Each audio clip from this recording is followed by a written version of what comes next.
For a long time, I have been having a dilemma. There exists a series that I love so much that I want to write about it, but I find difficulty in doing so. It is one that I care deeply about, but it seems no one else feels the same. A day does not go by where I do not think about it at least once.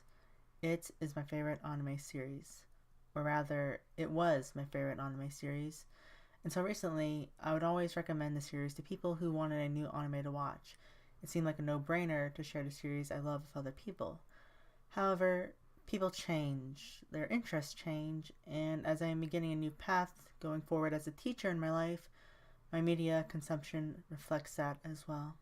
Currently, the idols of Muse and Aqua have triumphantly taken that spot of my favorite anime series, yet that does not mean the series will disappear from the depths of my heart. I do fear, though, that the series will be looked back upon for its failures. To be truthful, it is full of errors and contrivances that it is deserved for the criticism it receives, but I want to take one closer look at it from how I felt 10 years ago when it initially released. One of my teachers believes that there is a good and bad to everything, and I wholeheartedly agree with that sentiment. A series can go down in history for its absolute failures, but it should have positive aspects to cherish. I want one last look before departing this train. I think to understand the series for truly what it is, people need to take an analytical look at Myself, Yourself. At the time, no one really knew what to expect of Myself, Yourself. Even though it was based off a visual novel, the game not released until around the final episode premiered. Usually games, manga, or novels get popular to warrant an adaptation first. The exceptions apply to series focused on selling merchandise, such as toys and video games, particularly aimed towards kids, with the likes of Pokemon and Beyblade. In a similar vein, Myself Yourself got an anime adaptation to advertise the release of the game. However, the studio behind the series, Dogokobo, had Myself Yourself as their first television anime production. Although some noticeable figures were on the committee, not much else was known regarding the studio besides its long lineage of in-between animation, which is what Dogokobo literally means. The only thing viewers had to go by were the people involved and a short description about the series, alongside a few short stories. From what people knew, the series is described as a heartfelt romantic love story where a boy returns to his hometown to restore his old life, but finds that things have changed that may be for the worse. Alongside this was a promotional poster of Nanaka holding a violin case under cherry blossoms looking upward. The artwork did lean into the romantic love story and maybe something happened to her, but viewers do not get that from the anime at all. The protagonist is Sana Hiraka, a boy who moved away from Sakura no Mori and is returning 5 years later. The main female lead is Nanaka Yatsushiro, a girl who loved to play the violin when she was younger, but is now cold and distant. Sana has a male friend known as Shusuke Wakatsuki, a teen who is willing to help people and has a deep relationship with his twin sister, Shuri, a girl who is athletic and energetic that is ready to jump in at any time.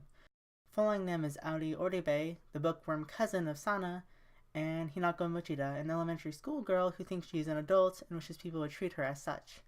Finally, Asami Hoshino is a calm and gentle girl who gets straight A's in school. This is the setup, and it follows a very common formula for visual novels with blanket characters. It seems to be a generic run-of-the-mill series focused on the visual novel boom of 2000s, yet it isn't. The first episode of Myself Yourself appears to follow common visual novel and anime tropes, particularly for a harem series. The protagonist moves to a new place or reminisces on memories from a long time ago, and then he meets each character with one fateful encounter with the main girl. The next few episodes follow this path as well, since there are often a bunch of misunderstandings between Sana and the female cast. The male characters seem to focus on every girl and their assets, and there are mostly comedic hijinks to form relationships.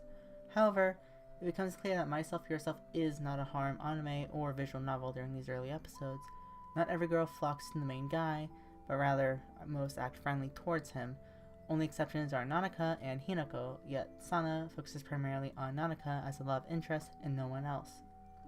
Each character offers something to the story, but they do not focus on other harem tropes to suit their characters other than their archetypes. Then episode 7 happens, and it begins ominously.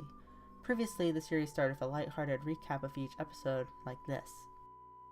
ひな子はひょんなことで知り合った小学生の女の子。まだ10歳のくせに大人ぶってて生意気で。Then it changes to this. 5年間で大きく変わってしまった街並みや風景。 Only once did the track you used for the recaps appear again, and that was in the next episode as it focused on a happy moment from Sana's past. After this point, a lot of stuff emerges about the characters that wasn't quite apparent in the initial episodes besides the focus on Sana and Nanaka. From this point forward, I will be delving into spoiler territory. It is best to understand the circumstances of the characters to appreciate the series as a whole. You have been warned.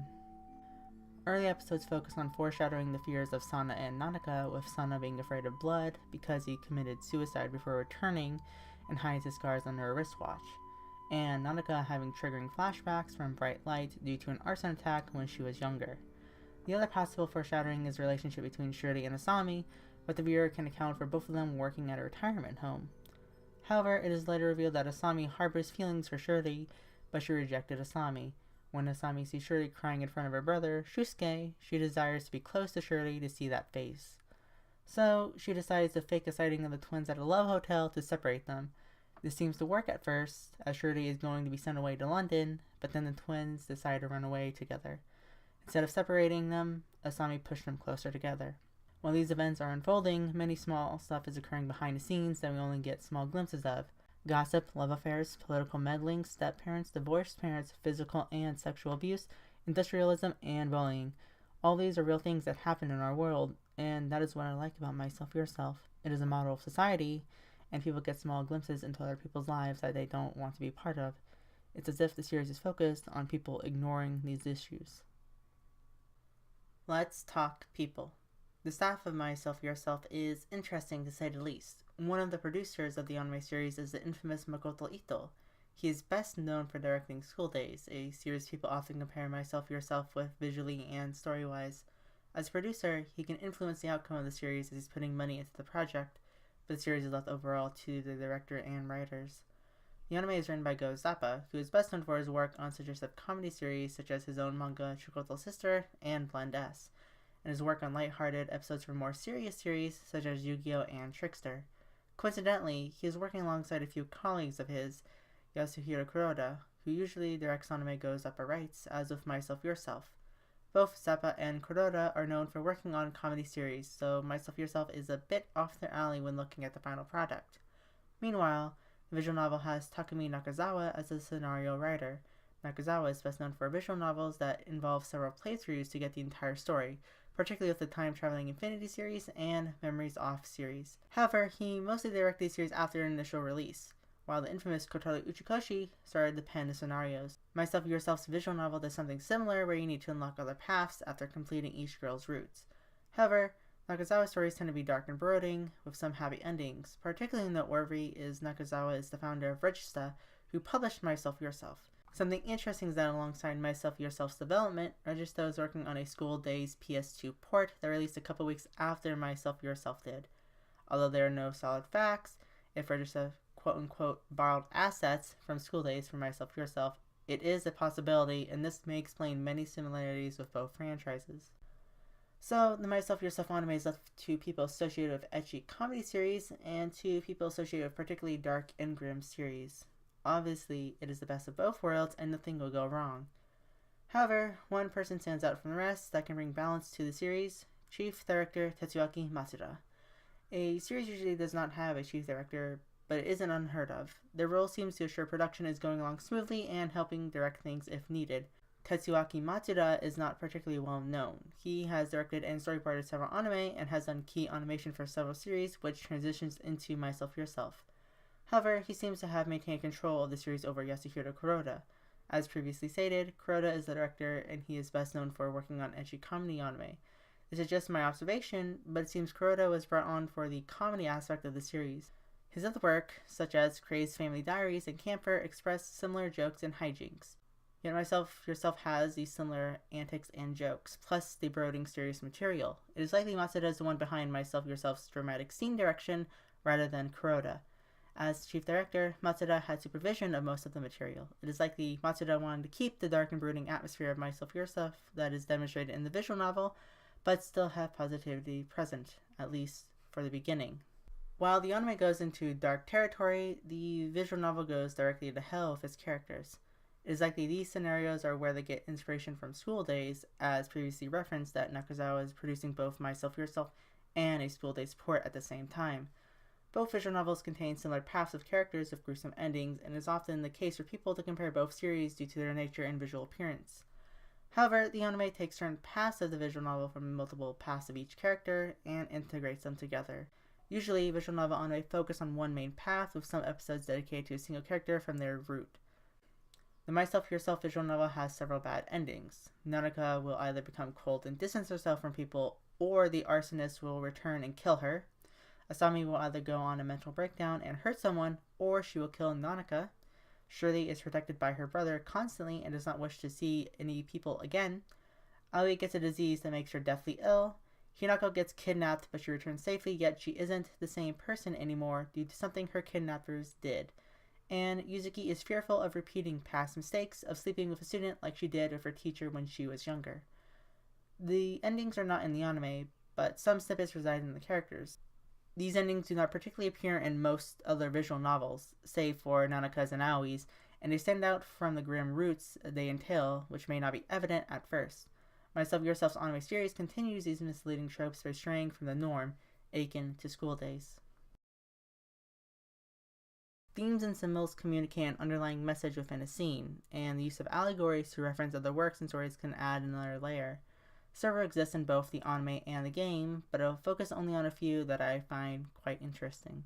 One of the most notable allegories Myself Yourself interlaces in the series is the works of Edgar Allan Poe with Asami Hoshino's characters in the latter half of the series, particularly the Black Cat and the Telltale Heart, as the story unravels in a similar manner to both stories. A clue to this that no one would ever guess is that the adoptive cat at the retirement home is called Poe. And for the sake of clarification, the adopted bird is called Pichon, so it may be alluding to the Japanese alphabet instead. To continue, if you do not want these stories spoiled or are cautious of dark stories, jump to this timestamp. However, I would advise not to because it provides context for Asami's character. In summary, the Black Cat follows a man who adopts a cat that he names Poe, yet in a drunken rage he cuts the cat's eye out of its socket. Feeling guilty the next day, he hangs the cat. And later that night, his house burns down. When he comes back to examine what remains, a large wall houses the burnt silhouette of a cat hanging from a tree, and the cat's body is inside the burnt house's walls. Soon, the man and his wife adopt another cat that has a white spot on its chest, but his eye is gouged out, so they name him Pluto because of their similar appearance. Later, the man kills his wife and buries her in the wall of the cellar, yet when police investigate, a cat's meow from behind the wall reveals his murderous deed. The other prose, The Telltale Heart, follows a man of sensitive hearing that spies on an old man who sleeps for 7 days with his eyes closed. On the 8th day, the old man hears the man outside, and the man becomes entranced by the old man's open eye that he kills him underneath his bed. Later, when cops arrive, he acts like nothing happened, but he thinks he hears the heartbeat underneath the floorboards and confesses. Both stories offer a sense of guilt to the main characters for their heinous actions, and in both stories, it is them narrating their tales from prison.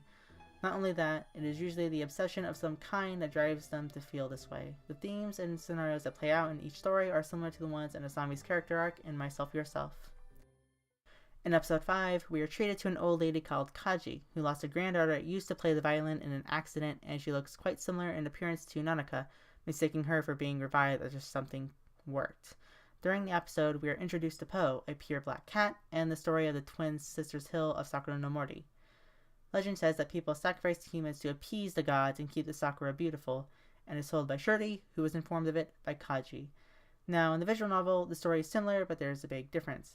It actually talks about the twin sisters. The older sister lured out her younger sister and killed her, burying her under the largest sakura tree. For her actions, she is transformed into a crow and is bound to the hill for all eternity. This folktale is setting up the stage for what is to occur in episode 7. Near the end of the episode, Kaji has Asami and Sana bury a box of old things under the largest sakura tree they could find. Before leaving, they hear a bell and think it is Poe's collar, as he has been missing for a few days. The two bury the box under the tree, and then things go awry. Nanaka sees the two together and goes into a deep depression, which weakens the renewed relationship between her and Sana that consumes episode 8's plot. Now, it is obvious that Poe is in the box and Kaji killed him. It shares similarities to the Black Cat, where the man hangs the cat from a tree and misfortune consumes him.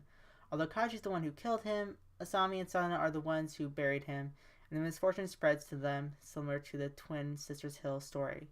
Not much happens in the next episode, but the three after it set the gears in motion. Near the end of episode 9, Asami gets a look at Shuri crying in the Ferris wheel cart behind her. This triggers her that Shuri shows sadness to Shusuke, but not her. In the next episode, she sends a fake letter to school stating to see the twins at a love hotel and draws an umbrella of love on their classroom blackboard for all to see. These rumors circulate throughout the school and it gets people talking about their relationship. As a result, the twins' father beats Shusuke for hurting his reputation and orders Shuri to attend school in London to reduce the rumors. Before this can occur, however, Kaji tries to kill Shuri as a sacrifice, but Asami jumps in the way to protect Shuri and is stabbed instead. In episode 7, aptly titled Confession, Asami confesses to Sana about her actions, saying that she is upset Shuri rejected her and hated her ever since. Sana informs Asami that she still loves Shuri, but just hated her actions. Later, Shuri and Shusuke arrives where Asami confesses to Shuri privately about her misdeeds. The next day, Shuri and Shusuke begin to run away, but Sana rushes after them and expresses his feelings to both Shuri and Shusuke in support of their love.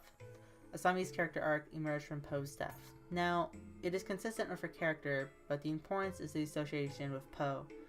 Since Poe's death is similar to the Black Cat and the Telltale Heart, fueled out of obsession to resurrect someone dead is comparable to the obsessions of wanting someone to yourself. People need connections to function in the world, and when those connections are broken, we lose sense of the world around us. This translates to Asami's obsession with Shuri, where she wants Shuri to be with her and no one else. Coincidentally, this is the storyline in the game, but instead it's Shusuke who wants Shuri to himself and no one else in a bad ending. Her obsession turns to rage, and it causes her to hurt Shuri in the process, akin to the narrator killing his wife in the Black Cat, as he was angry at the cat, but she wanted to protect it. When it comes to the reveal of Asami being the mastermind behind the incest rumor, she prides herself over her plan and how it successfully paid off. Her monologue is similar to the husband's gloating of hiding his wife's body in the Black Cat, and the man's murder of the old man, being foolproof until his mental collapse in the Telltale Heart. Asami's detriment is similar in the case of the man in the Telltale Heart, as the man could have gone away with it, but his perverse nature got the better of him, just like Asami. No one would suspect the perfect grade girl student as the one behind the rumor, yet she feels guilt and relinquishes her motif. Her character in the game is nearly the same, except she seeks attention from others, which is why she does good things in school and the community. Her jealousy drives her over the edge to try to ruin Nanaka's life, and if that fails during the bad ending, she will kill Nanaka. This harnesses back to the Twin Hills fable and its connection between the two. Asami's character is deeply rooted in isolation and psychological states, which are common tropes discussed in Gothic literature, such as Poe. Asami's character is interesting to dissect, but we need an examination of her counterpart, Nanaka Yatsushiro. The story of Myself for Yourself focuses primarily on Nanaka Yatsushiro, an aspiring violinist who suffers from tragedy as her family dies in an arson attack before the series start. Something that is noticeable is the way she dresses herself in the anime and in-game.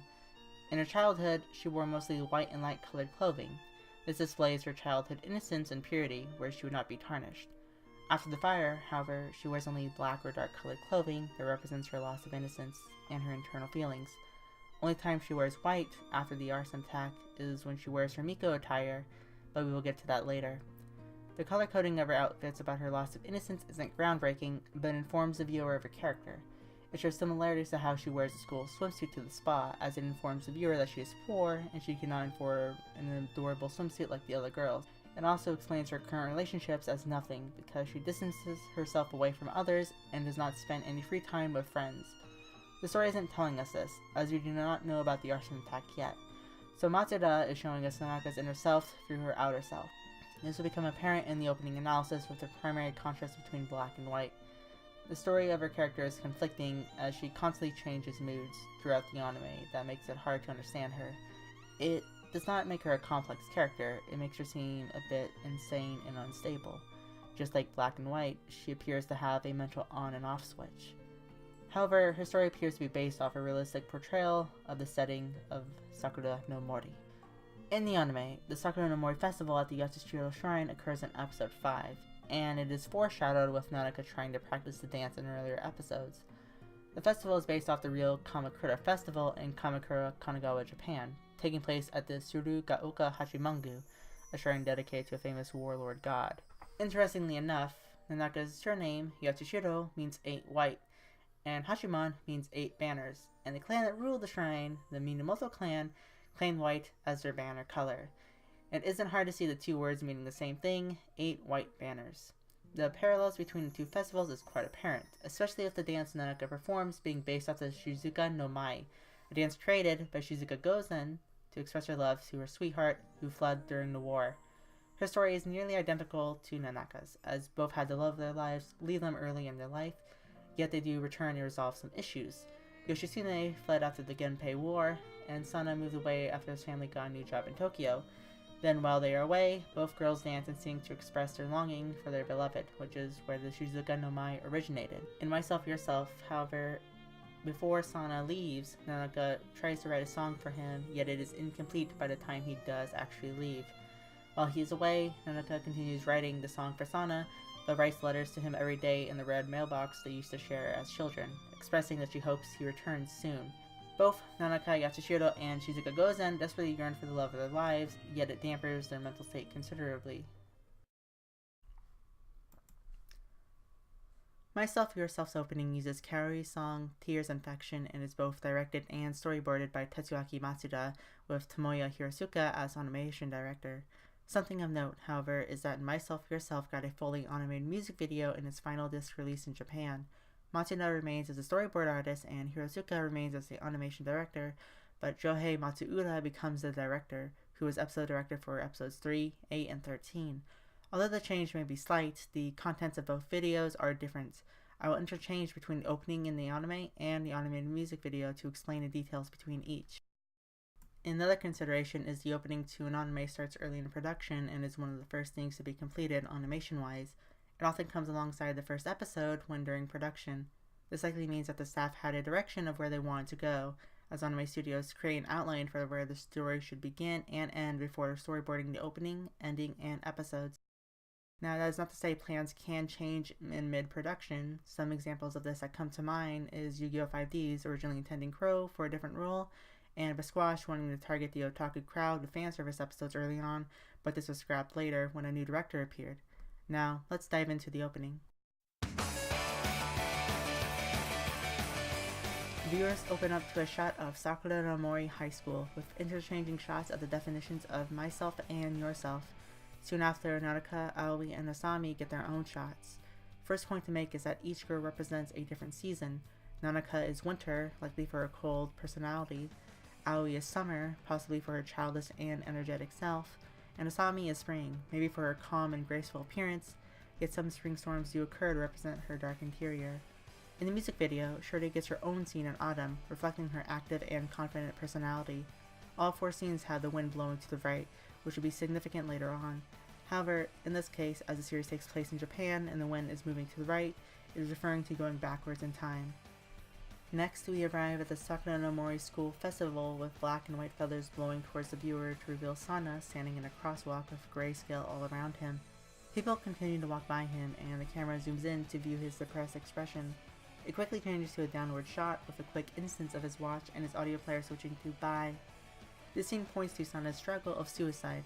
Most notably, this shot is outside a Starbucks in Tokyo, a place people often hustle and bustle to each morning. The shot of Sana is significant for it points out how people ignored him, except for his bullies, as he was just one person in Tokyo and what led to his suicide.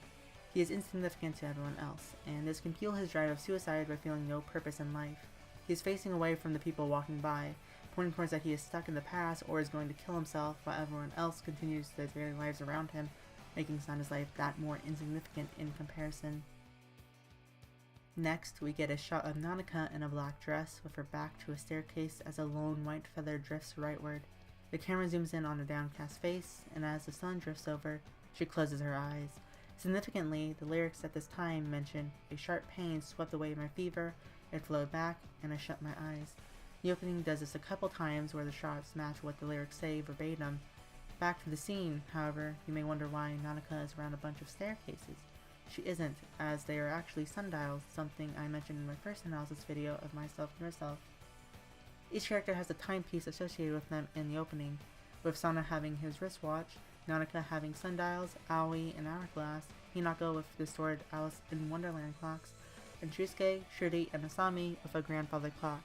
What I did not mention in my first video was that Nanaka is at the Jantar Montar residing in the Gunma Astronomical Observatory, based off the actual Jantar Montar in New Delhi. Nanaka is besides the Samrat Yantra, the hourly sundial that casts the shadow over her to display the darkness she holds inside. Then, when the sun casts over her eyes, she closes them to foreshadow her trigger of bright lights regarding her repressed memory. Later, the camera pans upward on the face of the grandfather clock, with white feathers changing to black feathers blowing past it to the right. On the face of the clock is the minute and hour hands bound by vines, not moving. Yet, the second hand keeps ticking, but it cannot get by the two.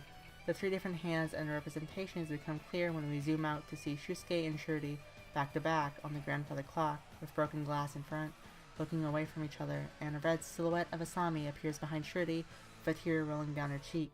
In the music video, Asami's face is actually revealed entirely.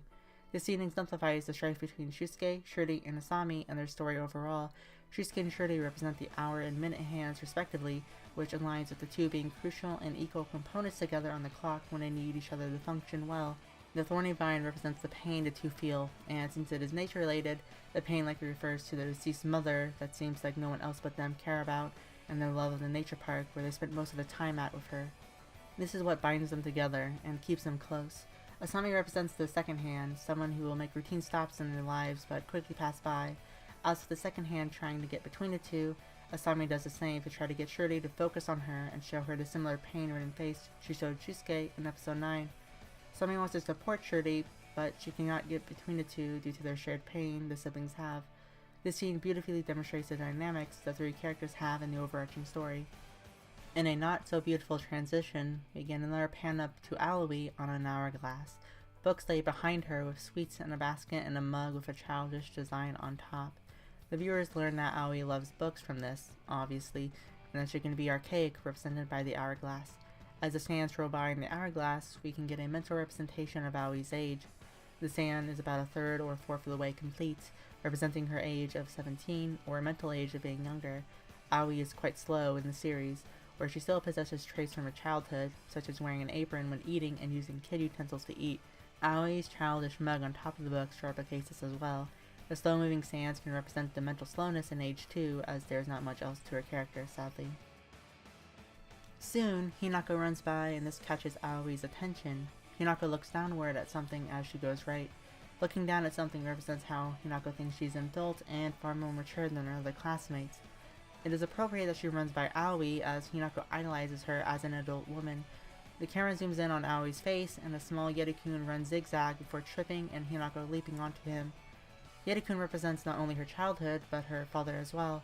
Yeti-kun is associated with the kids' meal toy that Hinako desires so much. Even though she thinks she's an adult, she still savors her childhood and desperately wants to keep a hold of it. It becomes more apparent that after the puff of smoke, the Yeti-kun becomes a large plushie which Hinako clings to dearly.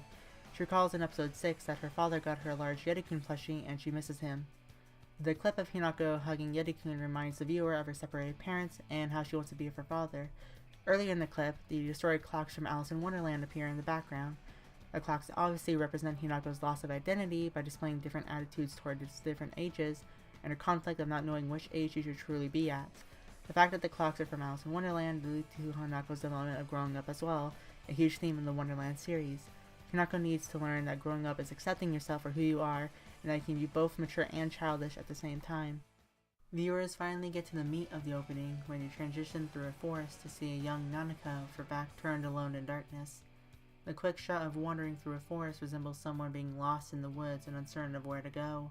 This applies to Nanaka perfectly, as she does not remember the night of the fire clearly. She is accused of being the arsonist, and she also lost her parents. She loses all identity of herself, and others reflect that Nanaka became a cold and distant person after the fire. Nanaka losing her parents represents no guides in her life as she meanders through it, and she desperately desires Sana to save her. The young Nanaka with her back turned in darkness represents Nanaka and her childhood innocence. This becomes clear when we get a lovely transition with Nanaka's white hat blowing to the right and revealing a close-up of her face. Nanaka loses her innocence and the purity of her white clothing, resulting from the fire that will soon ignite her eyes. She's not the same anymore after the incident, and she cannot go back entirely to that time. The white sun hat flying by her eyes represents the bright colors that can bring back repressed memories at any time. She closes her eyes with a zoom in after the transition, and she opens them to remembering the night of the house fire with the culprit in view. Before moving on to the controversial school festival scene, there is something that might suggest it isn't actually reality. Although it may be misleading, the festival scene may suggest Sana's expectations of starting anew by returning to Sakura no Mori. It is a theory, but a strong exhibition to this idea is feathers featured in the opening. Feathers usually mean a period of transition, as it is commonly associated with ascending into the afterlife, particularly heaven. Some series notable for using white feathers as an ascension or transitional period idea are Love Live and Razifon. However, this mainly applies to white feathers, while black feathers serve as a warning of danger or death. A major clue to this idea is that the festival is Sana's imagination is that in the beginning of episode 2, when Sana imagines about Nanaka and she is surrounded by white feathers. This could tie into the feathers being associated with him imagining his new life in Sakura no Mori. So let's rewind to the beginning. Feathers first appear in a gust of black and white at the beginning with a shot of the entrance to Sakura no Mori School Festival. Its vibrant colors and welcoming display may suggest Sana will have fun at the festival. The gusts of feathers turn from white into black, which may suggest white is the spiritual or mental realm and black is the physical realm, as Sana appears afterwards suggesting his suicide with the black feathers of death just before him, warning the viewer. Nanaka gets a lone, single white feather strolling to the right. Although she is at a physical place, her state may take place in her mind. The plethora of staircases can represent confusion and loss of direction in life. Partnered with the single feather, she wants to move on from the trauma, but she cannot.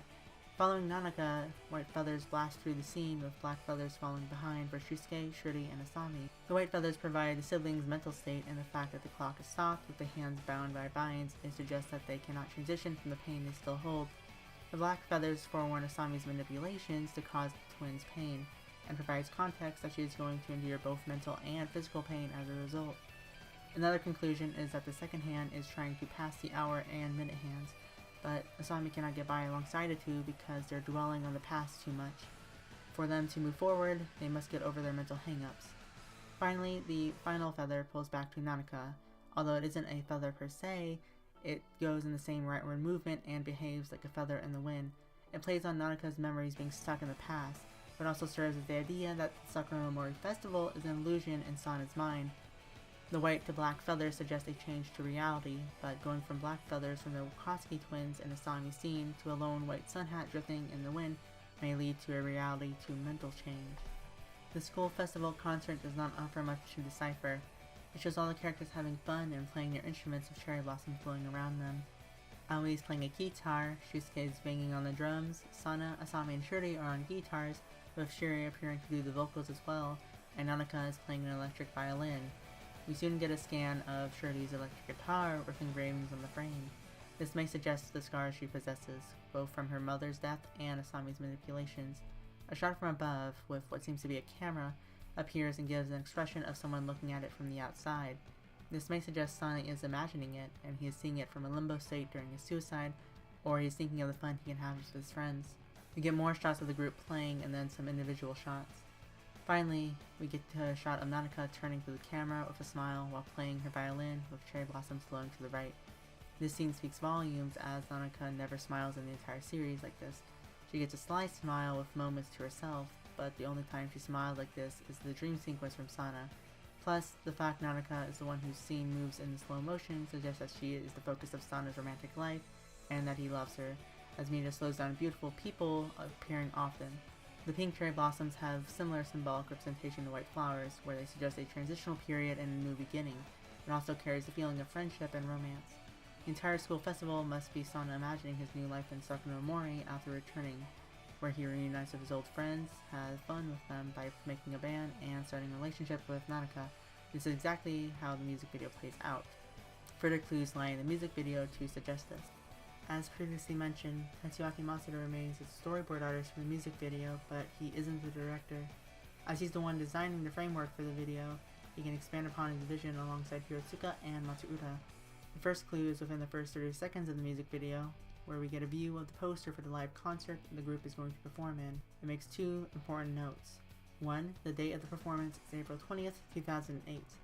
And 2. There is a secret guest who will appear. The date is important because school festivals do not typically begin in the spring. They often occur in the summer and fall. Plus, the Japanese school year starts in the last week of March or the first week of April, If the group's performance date is April 20th, they would have less than 3 weeks to prepare for the concert. I've taken band classes in middle and high school before, and we had to practice at least a month before performances. When you consider that only Nanaka can play the violin and Sana can play the piano, how would the other 4 characters learn to play their instruments in a time while learning full-length songs as well? It would not be possible. Plus, Nanaka is afraid to play the violin in the series due to her trauma. This is made clear in episode 5, and is particularly interesting because Sana did not know that Nanaka stopped playing the violin. When you apply the fact that Sana is imagining a school festival, it makes sense as to why Nanaka is playing the violin in the concert. The next series of images are the girls in gothic-related fashion with a series of clocks on the walls behind them. It isn't crucial to the theory, but it does suggest Masuda's fetish of timepieces persists in both the opening and music video. Afterwards, however, is the group practicing in the room with their instruments.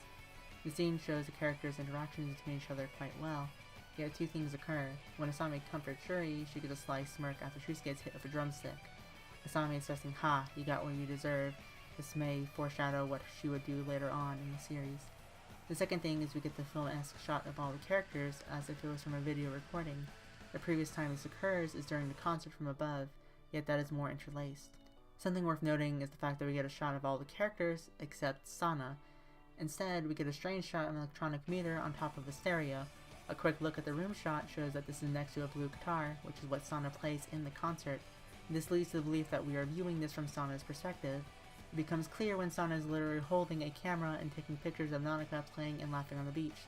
Although it isn't a video camera, the transition can signify that Sana's perspective is associated with camera work. Coincidentally, Sana's interest in the visual novels is photography. Scenes afterward focus on flashbacks to scenes from the series and opening, with a bit more of an expansion and editing to them. We do get a nice shot from above again, similar from the original in the opening, which leaves another impression of Sana watching from above. The final shots of the group having fun at the school festival, with some memories from the series interlaced. Sadly, the music video does not possess the transitions from the opening to switch between reality and imagination much, but it is a definite treat to see. The music video does expand upon the opening from the idea that the school festival is Sana actually imagining it, with the focus of different camera perspectives, transitions between the feathers, and details that are absent from the opening narrative to the overarching story. It makes the opening deeper and morbid when acknowledging Sana's suicide and its expectations being shattered. While this is just a theory, it should not be taken at face value. A good theorist should acknowledge the holes in their theory. First off, Asami, Hinako, and Yuzuki-sensei are featured at the school festival. Sana had no recollection or knowledge of these characters whatsoever. I say recollection because Asami is, at least in the visual novels, Nanaka's cousin, possibly expanded upon the love affair between her violin teacher and mother, but that is not clear in the visual novels. Sana may have had knowledge of Asami, but it is very unlikely. As for Hinako, he met her through Shisuke and may not have encountered her otherwise like he did at the diner, or would come off as a pedophile. She is a secret guest from the poster where she plays the saxophone on stage with everyone else. Regardless, she would not be within Sana's field of vision before his return to Sakunomori. Yuzuki-sensei could be a placeholder for a caring homeroom teacher image, but that is cutting it loosely. He did meet her when he was a child, and he would not know exactly that she would be his homeroom teacher in the future. Next, while I did say Nanaka didn't smile nearly as much as she does in the opening and music video, she does smile with happiness. It's just a variation to the amount of happiness she expels that can be a suggestion towards the imagination direction. In the first scene of Sana imagining Nanaka in the first episode, there are no feathers around her. Although it does not take away from the symbolism of transitioning from feathers, it does take away the idea that the white feathers represents a dream or imagination. Finally, the biggest culprit is that the animation matches the lyrics to Tears Infection 2 perfectly. During the concert scene, the lyrics refer to flower petals scattering around us when we get to the sky shot looking down at the concert. When Yuzuki smiles, the lyrics say, "It will smile back at us." In the music video, when the feathers blow from the school festival entrance, it matches up with the lyrics of Pure White. So the opening could be trying to match the lyrics as perfectly as possible instead of creating a compelling narrative. Something that could lead credence to this is that all songs of Myself Yourself were composed by Chiyomari Shikuda. If that name sounds familiar, he composed the songs for other visual novels and their anime adaptations, such as Steins Gate and Chaos Head. Many of the songs by Shikuda add another layer of depth to the series they were written for and communicate a specific message. This can be similar for Myself Yourself's opening lyrics, but it could also allude to other details as well. Myself Yourself's opening offers something to viewers that people may not see at first. With such a drastic change in the last third, I know there had to be something more. Series that change in the contents of their opening usually are there to deceive, akin to Madoka Magica and Senyu. I cannot let this go by without concluding this analysis of one of my favorite series. And thus, this concludes the Myself, Yourself, 10 Years Later analysis. This video has been quite a hurdle for me. I have been wanting to convey my feelings for this series for so long. When I initially thought of the idea, I wanted to premiere it on October 3rd, 2017, 10 years after the premiere of Myself, Yourself. But I could not really articulate my words and find the time to do what I intended, because originally I thought it was going to be about maybe 5 pages long, because I really just wanted to focus on the themes of the series. But then it started to grow into a 45-page essay, and I had to cut out many things. I think there's about 25 pages left of notes that I have in this essay that I might put into other videos later. But I just really wanted to talk about this series, because I do know it's not amazing, it's not the best. Obviously, it has many flaws. Its characters, its writing, its animation, and many other things. However, this series has helped me greatly. When I was battling depression for being transgender and having mixed thoughts on gender dysphoria, I did go into dark times. And there were several series that influenced my decision to not end my life, and Myself, Yourself was one of them. So, if there's anything for you to take from this video, it's thank you.